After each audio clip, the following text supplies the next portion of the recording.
आज लिखा हुआ नहीं, केवल दिमाग में आया हुआ है, सो बांट देते हैं।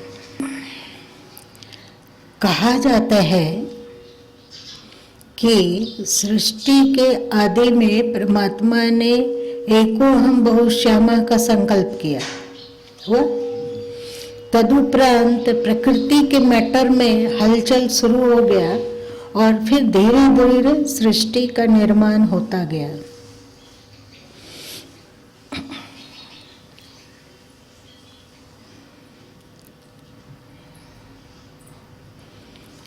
जो अंतस में आया, अभी थोड़ा देर पहले उसको बोल रहे हैं कि जब महाप्रलय हो गया तो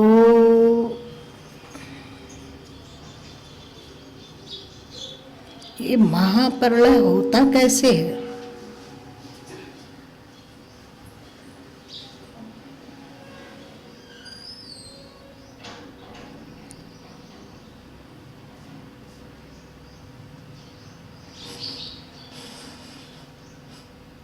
स्थूल अपने से सूक्ष्म में समाता जाता है। जैसे कहा जाता है कि पृथ्वी जल में समा जाती है ना ऐसा?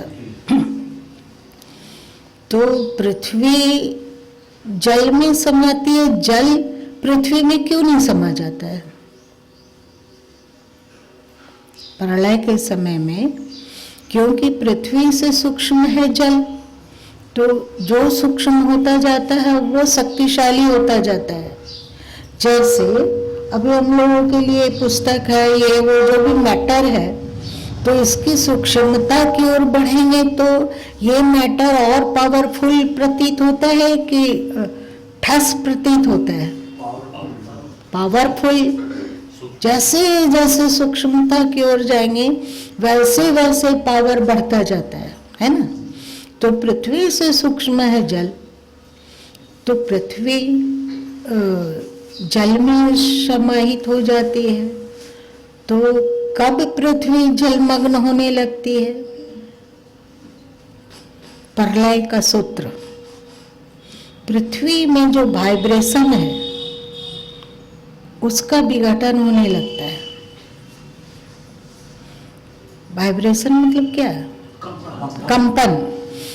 और जहाँ कंपन है वहाँ शब्द है ना? तो आप मोटा मोटी में कह सकते हो कि ये शब्द धीरे धीरे बिखरने लगता है, मतलब धीरे धीरे छिन्न होने लगता है। ये ध्वनि, ये वाइब्रेशन है, उसको थाम के रखा हुआ है। तो वाइब्रेशन जब अस्त व्यस्त होने लगा, मतलब अब वाइब्रेशन छोड़ रहा है पृथ्वी का साथ, तो पृथ्वी का साथ छोड़ रहा है, तो फिर पृथ्वी से सूक्ष्म है जल तत्व, इसलिए वो जल तत्व जलमग्न होने लग जाती है। पृथ्वी मतलब क्या? धरातल। पृथ्वी मतलब ठोस आधार। पृथ्वी मतलब नहीं, जहाँ जल नहीं है, जल है पर वो नीचे है। धरती के धरातल पर जल नहीं है, उसको पृथ्वी कहते हैं। नदी है तो नदी के नीचे तो धरातल है पर वो जलमग्न है ना? तो जब पृथ्वी का स्थूल भाग में वाइब्रेशन कम होने लग जाता है तो वो जल में, हाँ। और जब जल तत्व का वाइब्रेशन में कमी आने लगती है, मतलब जो उसमें नाद है, जो उसमें ध्वनि है, वो धीरे धीरे छिन्न होने लगेगा, तो अणु अणु में जो संगठन है वो टूटता जाएगा कि नहीं टूटेगा? ठीक से देखो, अणु अणु में जो संगठन है वो टूटता जाता है, और जैसे जैसे अणु अणु का संगठन टूटता जाता है तो वो नाश की ओर जाएगा कि नहीं? पक्का है। कितना वैज्ञानिक तथ्य है ये। तो जल तत्व का भी अणु अणु का के संगठन में विघटन आने लग जाता है, तो फिर जल में अग्नि है कि नहीं? है कि नहीं? है। जल में अग्नि है, तो फिर जल तत्व में जब विघटन शुरू होता है तो वहां जो उसके पास में पावरफुल अग्नि है उसका भक्षण होने लग जाता है, जल का अग्नि भक्षण करने लग जाती है। धीरे धीरे धीरे जल तत्व भी लुप्त होता जाता है और केवल धधकती हुई अग्नि। आपका विज्ञान ही कहता है कि नहीं?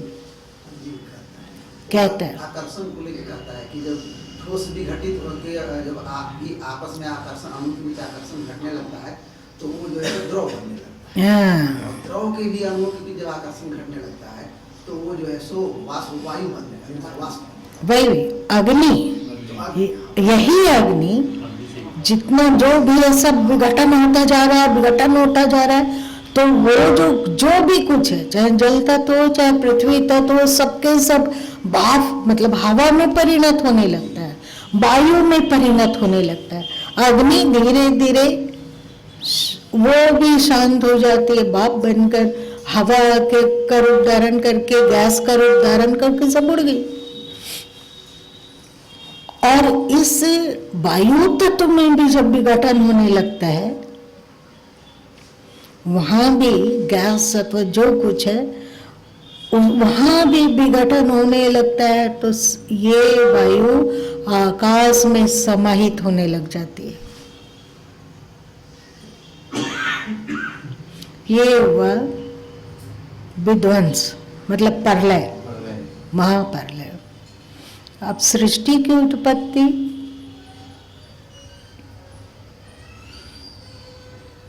सृष्टि की उत्पत्ति गुरु माँ को ये बोध अभी हुआ है, इसलिए आप लोग को भी बांट रहे हैं। शब्द का बोध पहले में सदगुरु के द्वारा मिला, मतलब चाहे उसको ईश्वर कहो, सदगुरु कहो, जो उनकी प्रेरणा से ये जान पाया गया।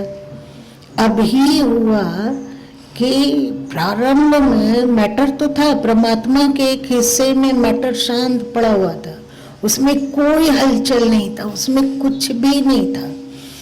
तो उसमें वाइब्रेशन होने लगा, तब नाद आके उसमें समाहित हो गया कि नाद पहले आके समाहित हुआ तब वाइब्रेशन होने लगा। यही बात, ये प्रकृति मुर्दा है ना, मैटर मुर्दा है, इसमें हलन चलन वाइब्रेशन ध्वनि तब हुआ जब उसमें वो नाद आकर समाहित हुआ। ये जो गीता में श्री कृष्ण कहते हैं कि प्रकृति योनि है और मैं उसमें बीज डालता हूँ, बीज डालने वाला पीता हूँ, तो इसका अर्थ समझ में आया। उस मैटर में वो प्रकृति तत्व में, आप लोग समझ रहे हो मेरी बात क्या बोल रहे? नहीं समझ रहे हो? नहीं समझ रहे हो?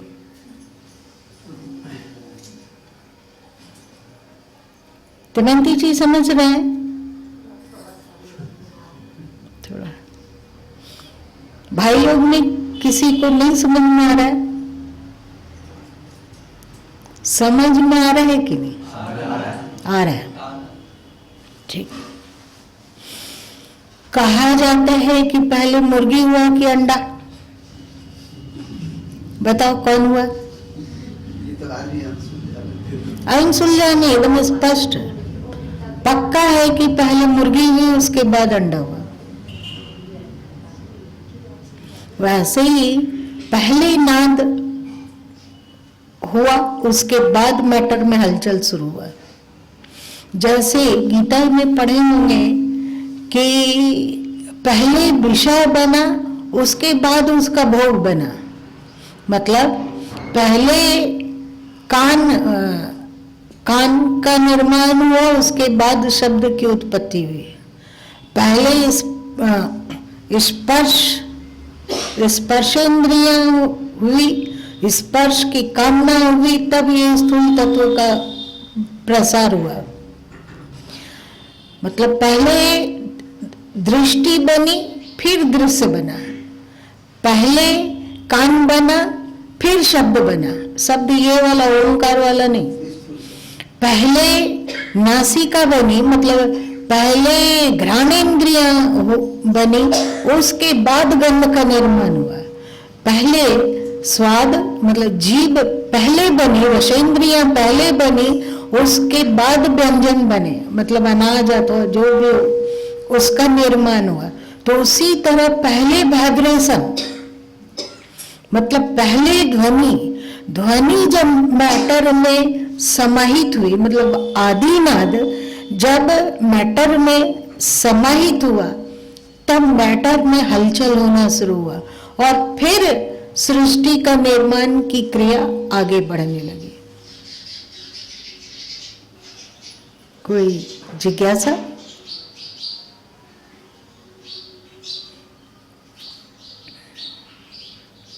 कोई जिज्ञासा? तो वो स्थिति महाकाल वो क्या वाइब्रेशन का आना शुरू में वही परतर तत्व के एक छोटे से हिस्से, गीता का 11वां अध्याय आप लोग पढ़ो, उसमें स्पष्ट लिखा हुआ है कि अर्जुन ने उस विराट रूप के किसी एक स्थान में ये देखा। जितना ग्रह नक्षत्र पहाड़ पर्वत समुद्र आग सब कुछ को एक स्थान पे देखा, पूरा में नहीं। इस बात को समझिए। उसी तरह वो जो पुरुषोत्तम तत्व है उसके छोटे से हिस्से में सृष्टि की स्फुरना हुई और स्फुरना मैटर में जो ईश्वर के ही भीतर एक मैटर का जहां समाहित था, उसमें वाइब्रेट होना शुरू हो गया। मतलब वो परमात्मा का वो हिस्सा प्रकृति को स्वीकार किया और जैसे फिर उसमें वाइब्रेट होने लगा प्रकृति का उस हिस्से से जुड़ते के साथ, मतलब अक्षर तत्व, अक्षर ब्रह्म जिसको कहते हो, जुड़ते के साथ प्रकृति में स्पंदन होना शुरू हुआ, संघर्षण शुरू हो गया और उसके बाद आकाश वायु ये वो सब धीरे धीरे निर्माण हो। फिर करोड़ों वर्ष में धीरे धीरे करके सृष्टि का आज वाला रूप।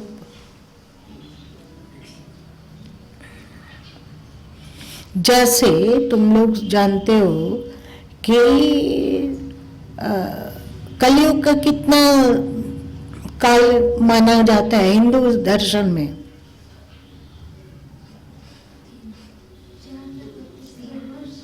क्या? हाँ, 4,32,000। इसका दुगना द्वापर में जोड़िए, उसका तिगुना त्रेता में, 4,32,000। अच्छा, उसका चौगुना सतयुग। आप बताइए। 17,28,000 इतना ये चतुर्युगी हुआ। नहीं, ये 8वां चतुर्युगी चल रहा है, 28वां चतुर्युगी चल रहा है। आप लोग पंडित लोग को नहीं कहते हैं कि वो लोग जब संकल्प कराते हैं कि मैं ये हूँ, तो वो बोलते हैं कि 8वां 28वां महायुग का, इसके पहले 27 महायुग बीत चुका है। आप लोगों के हिंदू गणना के अनुसार इतनी गणना कोई नहीं कर पाया है। हाँ? ये 28वां है, 28वां चतुर्युगी का कलयुग है, और जिसका कि भोग काल लगभग 5,000 से थोड़ा बहुत ऊपर, 200 साल इत्यादि के अंतर में। तो वाइब्रेशन पहला है ना? ये वाइब्रेशन के कारण ही सृष्टि है। वाइब्रेशन मतलब इस ध्वनि के कारण ही सृष्टि का अस्तित्व है। इसी ध्वनि के कारण सृष्टि हुई, मतलब सृजक के नाद हो गया हुआ, और यही नाद सृष्टि को थाम के रखी है, मतलब पालक भी यही नाद हो गया। और इसी नाद के कारण सृष्टि का संहार भी होता है। मतलब जैसे जैसे नाद सिमटते जाता है और जैसे जैसे नाद का विघटन होने लग जाता है, वैसे वैसे सृष्टि का प्रलय होता जाता है। इस दृष्टि से देखो तो जिसे ब्रह्मा कहा जाता है वो भी आदिनादी है, जिसे विष्णु कहा गया वो भी आदिनादी है, और जिसे शंकर कहा गया विध्वंसकारी वो भी आदिनादी है। अभी वहाँ स्पष्ट हुआ कि प्रणव अक्षर के मध्य में ये तीनों एकाल कहा गया है। ये आदिनाद है। अब उस आदिनाद के द्वारा संपूर्ण ब्रह्मांड, केवल पृथ्वी भूल ही जाइए, जहां भी कहीं सृष्टि है अथवा जहां भी कोई आकार है अथवा ऊर्जा है, आप लोग देख रहे हो कि ये ब्लैक होल है, ये तारा है, ये ग्रह है, ये नक्षत्र है, ये सूर्य है, सब जगह सब स्थानों पर आदिनाद उपस्थित है, मतलब वो सर्वव्यापी है। और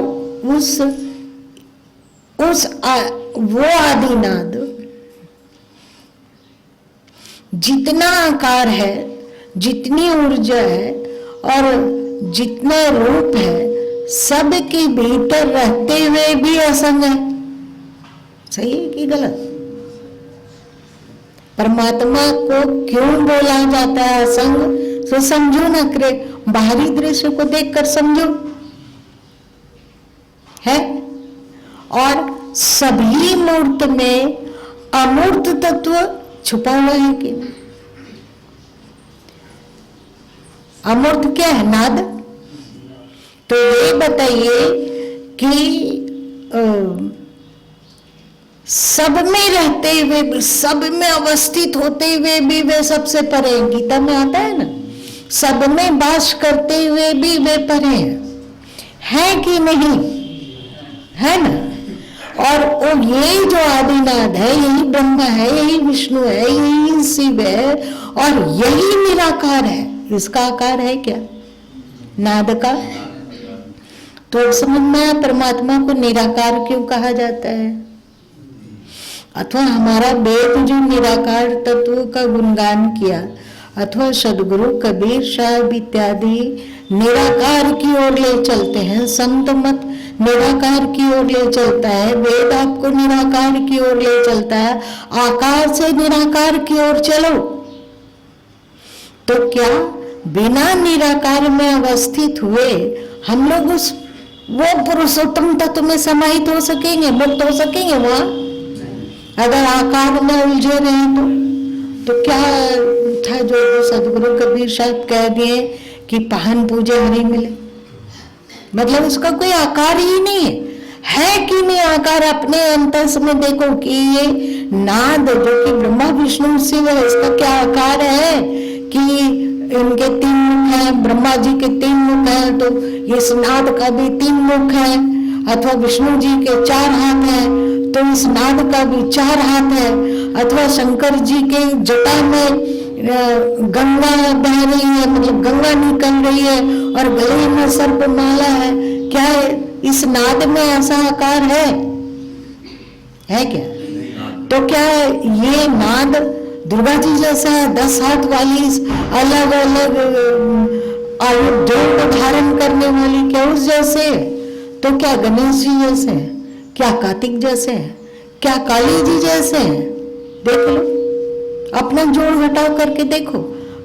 सबके पास भगवान ने बुद्धि दिया है, ठीक से सोचो। तो उसको अमूर्त माना गया, तो निराकार माना गया, इसमें कोई संदेह? कोई संदेह नहीं। अच्छा बताइए, ये 3 गुणों की जो चर्चा होती है, सतगुण, रजगुण और तमगुण, चलो ये तो अलग बात है। ये जो नाद है वो कौन सा गुण है? सतगुण है कि रजगुण है कि तम गुण है? क्या है? तीनों गुणों से परे।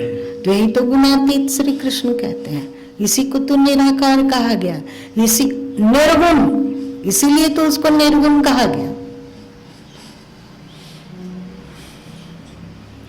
हम लोग समझा नहीं पाते हैं। और सामान्य हिंदू, जो हिंदू धर्म का मूल ज्ञान है, उसको धीरे धीरे इस तरह भूल गया, आकारों में इतना अधिक उलझ गया कि सांसारिक आकारों के मोह में तो मोहित हुआ ही, अध्यात्म में भी जुड़ा तो वहां भी एक एक आकार अपनी कल्पना वाला थोप थोप कर रखता गया, तो आकार में ही उलझता गया, आकार में उलझता गया। तो वो निराकार तत्व तो अक्षर ब्रह्म को तो लोग जान ही नहीं पा रहे हैं हम लोग, तो फिर वो निरक्षर तत्व पुरुषोत्तम तत्व को कैसे जानेंगे? बात समझ में आ रही है कि सदगुरु कबीर प्रभृति के संत लोग असली हिंदू हैं। हिंदू धर्म में ही इतना व्यापक रूप से और वैज्ञानिक तरीके से वस्तु स्थिति को समझाया गया और किसी धर्म में आपको नहीं मिलेगा। पर हिंदू लोग भी इसको भूल चुके हैं। बताइए कितने लोग जानते हैं इस बात को? और जान रहे हैं तो केवल जान रहे हैं। अभी हम लोग सब जान गए तो जान रहे हैं तो जान रहे हैं, पर उसके अनुभव में से गुजरना के लिए आकार से निराकार में जाना होगा, गुण से निर्गुण में जाना होगा और स्थूल से सूक्ष्म की ओर चलना होगा। है चलते चलते चलते चलते जब शब्द की डोरी पकड़ पाएंगे हम, तो धीरे धीरे करके अक्षर तत्व आदिनाद तक स्थिर हो पाएंगे। आदिनाद ही वस्तुतः अक्षर ब्रह्म है। आदिनाद को ही आत्मा भी आप कह सकते हो।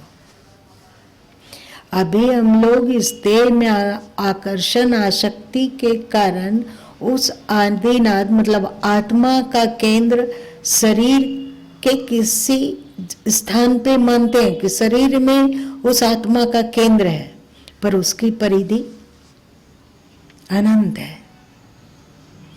और जब इस बात का अनुभव होता है तब व्यक्ति हम ब्रह्मस्मि चिल्लाने लग जाता है। मतलब ये आदिनाद में ही हूं। ब्रह्म मतलब क्या?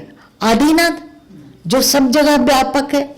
ब्रह्म का अर्थ ही होता है व्यापक, विष्णु का अर्थ ही होता है व्यापक, शिव का अर्थ ही होता है कल्याण करने वाला, ब्रह्मा का अर्थ ही होता है जो सृजक है। वो सब कुछ आदिनाद ही है।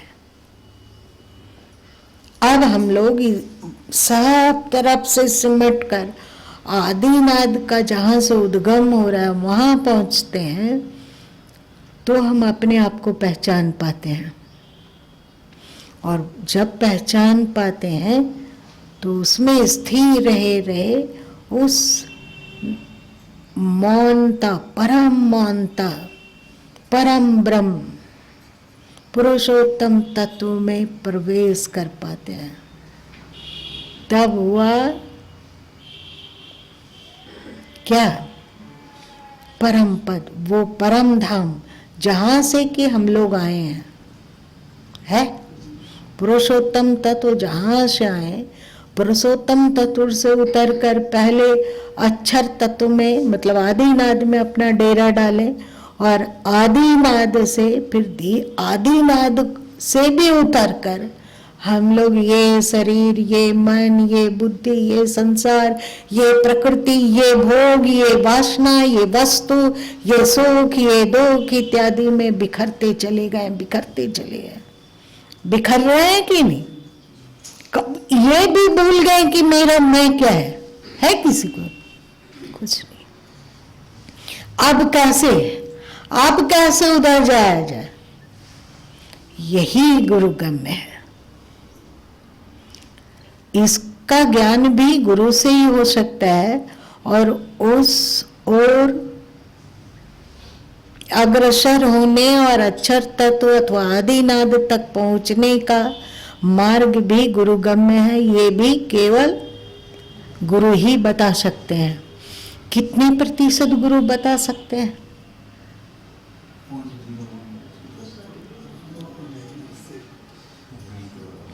अब इतने इस कीमती रहस्य को गुरु जब किसी के आगे खोलते हैं अथवा खोलेंगे, तब उनको कीमत चाहिए। क्या कीमत चाहिए? जब तक आप में पात्रता नहीं होगी, तब तक आप में वो ज्ञान ठहरेगा नहीं। तो कीमत वे लेते हैं कि आप अपनी पात्रता का विकास करो, पात्रता विकसित करो। और वो पूरी जिंदगी इस इंतजार में रहते हैं कि संभवतः किसी की पात्रता विकसित होगी तो वे उसे एक अद्भुत ज्ञान देंगे।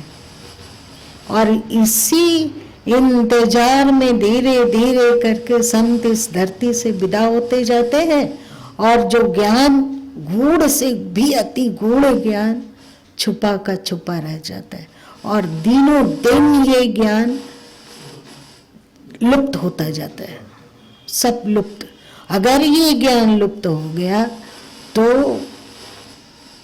क्या कोई, जो कहा गया यत् गत्वा न निवर्तन्ते तद् धाम परमं मम, जहाँ जाने पर लौट के नहीं आना होता है वो मेरा धाम है, मतलब वो पुरुषोत्तम तत्व का धाम है।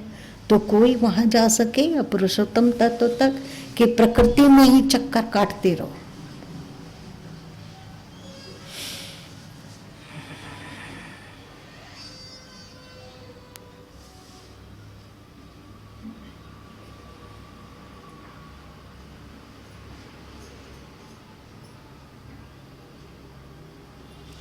पहले तो सच्चे गुरु मिलना दुर्लभ है। जो सच्चे गुरु के अभाव में अन्य अन्य गुरुओं से जुड़ते जाते हैं, वो सोचो कि भटकते जाते हैं, भटके हुए हैं ही और अधिक भटकते जाते हैं। तो ईश्वर की कृपा के बिना, अदृश्य सत्ता की कृपा के बिना, अथवा अनेक जन्मों के पुण्य के बिना कोई सद्गुरु के शरण तक नहीं पहुंच सकते हैं, उनके पास तक नहीं आ सकते हैं। और यदि आ भी गए तो सत्संग सुनने में अभिरुचि नहीं। अगर सत्संग सुन लिया तो उसको कैसे अपने जीवन में लाया जाए, इसकी उत्सुकता नहीं। और यदि उत्सुकता जाग भी गई तो सद्गुरु के प्रति समर्पण नहीं, मतलब भक्ति नहीं। भक्ति होगी तभी तो उनकी वाणियों को अपने आत्मसात कर पाएंगे। और ये मार्ग इतना सरल है, एकमात्र और मात्र एक ही मार्ग है। इस मार्ग के अतिरिक्त और कोई मार्ग नहीं है, न अन्य विद्यते। उपनिषदें कहती है ना कि इसके अतिरिक्त और कोई मार्ग नहीं, एक ही मार्ग है। और इस एक मार्ग को जानने वाले धरती पर बहुत गिने चुने हैं।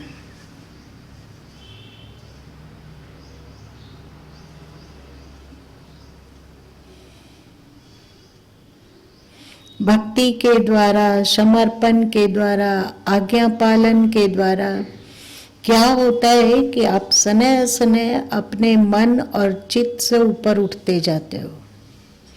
क्यों आज्ञा पालन का महत्व है?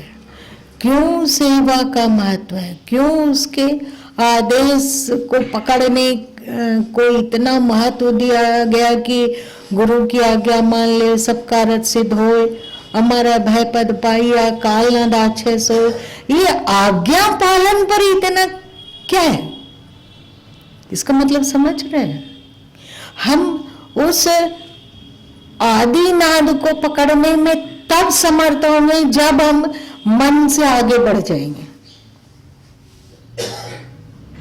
और अभी हम लोगों के जीवन में सबसे अधिक मन प्रभावी है कि नहीं? देख लीजिए, सत्संग में भी आ रहे हैं तो इसीलिए आ रहे हैं कि मन कह रहा है। अगर मन कह दे कि नहीं सत्संग में जाना है तो हम लोग क्या करेंगे? यही करेंगे। तो सबसे पावरफुल अभी हम लोगों का मन है, और इस मन को लाने बिना कुछ भी बात नहीं बन सकती है। तो वे कह दिए कि देखो, तो अभी तारा वगैरह निकल गया है क्या, देख के आओ बाहर से। मन कह रहा है कि नहीं निकला है, सूर्य है, लेकिन अब क्योंकि मन से ऊपर उठना है, हाँ, ये आज्ञा अजीब तरह के। वे अरुणी को, आप लोग ये सब कहानी सुने कि अरुणी को आज्ञा दिया गया कि जाके खेत में पानी बह रहा है उसको रोको, तो वो रोका और उसमें अपने आप को पूरा झोंक दिया। और कहते हैं कि वो धौम्य ऋषि आए और उनसे प्रसन्न हुए और उनको सारा ज्ञान विज्ञान को एक ही पल में दे डाले। इसका मतलब क्या हुआ? गुरु भक्ति करते करते करते भक्ति का आधार लेकर व्यक्ति मन के परे पहुंचने का प्रयत्न करता है, और जैसे जैसे उसका मन छिन्न होता जाता है वैसे वैसे गुरु की गुरुता उसमें उतरने लग जाती है। तो अमर अभय पद पाइया, काल न दाछै सोई जो कहा गया, वो मन से परे होने पर यह सब होता है, ये कहा जा रहा है। गुरु आज्ञा मान ले, सब कारज सिद्ध हो। गुरु का आज्ञा तभी आप मान सकोगे जब अपने मन से ऊपर उठोगे, है ना? और वे उनकी इतनी बड़ी आज्ञा, मन नहीं है करने को, मन नहीं है, पर मन की बात मानेंगे तो मन ही और मजबूत हो जाएगा, होगा। इसलिए गुरु कभी कभी नाराज होते हैं कि तुम लोग बात मानते ही नहीं हो, तो तुम लोगों को क्या कहना। इसका मतलब है कि तुम अपने मन के प्रति जो आग्रह है, मन के प्रति जो जकड़ है, इसे तुम छूटना ही नहीं चाहते हो, तो जैसे हो वैसे रहो। ऐसा नहीं कि गुरु दुष्ट है, वे विवश है। आप इस बात को समझिए, वे विवश हैं कि वे आपको ज्ञान नहीं दे पा रहे हैं जो कि वे देना चाहते हैं। क्यों नहीं दे पा रहे हैं? क्योंकि जब तक आप मन से परे निकलोगे नहीं, तब तक वो ज्ञान आप पर असर ही नहीं करेगा, आप उसको पकड़ ही नहीं सकोगे। आदिनाद की अनुभूति मन से की जा सकती है कि मन के पार पहुंचने पर ही संभव है। तो सदगुरु कबीर साहब इत्यादि अथवा श्री कृष्ण जो कह दिए, तद विधि प्रणिपातेन परिप्रश्नेन सेवाया, तुम विधि पूर्वक उनके पास जाओ। प्रणिपातेन मतलब हाथ जोड़कर उन्हें नमन करो, मतलब उनकी भक्ति करो। नमन मतलब क्या? भक्ति। परिप्रश्नेन जिज्ञासा करो, और जो गुरु होते हैं वो नहीं भी जिज्ञासा करो, तो क्योंकि उनके भीतर इतना अधिक लबालब भर जाता है कि उसको बाहर निकाले बिना वो रह नहीं सकते हैं। तो आप परिप्रश्न ना भी करो तो अपने मन से वे बोलने लग जाते हैं, है ना? बहुत सारी गाय ऐसी होती है ना, ज्यादातर गायें होती है कि जो उसका बच्चा जब उसके थन में मुंह मारता है तो पिन्हा जाती है। और बहुत सारी गायें ऐसी होती है जो बहुत दूध देने वाली होती है, बहुत दुधारू होती है, बहुत उसका नस्ल टॉप होता है, तो बच्चा रहे ना रहे उसमें इतना दूध भर जाता है कि अपने आप टपकने लगता है। तो चलो परिप्रश्नेन के बिना भी काम चलेगा, सेवया और प्रणिपातेन। विनम्रता, भक्ति, सेवया, आज्ञा पालन, आज्ञा समन सुशाप सेवा। इसके द्वारा क्या होगा कि आप अपने मन के चक्रव्यूह से धीरे धीरे मुक्त होने लगोगे। आप जो गुरु उपदेश देंगे वो टिक जाएगा, आप चलोगे उस पर, करोगे, उस तत्काल ही वो पकड़ में आ जाएगा। अभी तो गुरु माँ इसका दिशा दर्शन ही नहीं दे पाते हैं, इंतजार करते हैं। न पुस्तक में लिख पाया जा रहा है, न किसी को बांटा जा पा रहा है। और ये कोई शौक नहीं है, ये व्यवस्था है। अगर वे बोल भी दें तो गलत हाथों में पड़ने पर उसका मिसयूज हो सकता है और आपको लाभ नहीं होगा, तो वो ऐसा तो कार्य करेंगे नहीं वे, है ना। इसीलिए कहा गया गुरु भक्ति सदा कुर्यात्, क्योंकि वो बोलेंगे। आपकी कल्पना ब्रह्मा विष्णु शंकर ये नहीं बोलेंगे। बोलेंगे क्या? ये पत्थर का मूर्ति नहीं बोलेंगे, नहीं बोलेंगे। तो आप इसीलिए कहा गया गुरु भक्ति सदा कुर्यात्, और इसीलिए कहा गया कि गुरु ब्रह्मा गुरुदेव विष्णु गुरुदेव महेश्वर है, इसीलिए कहा गया।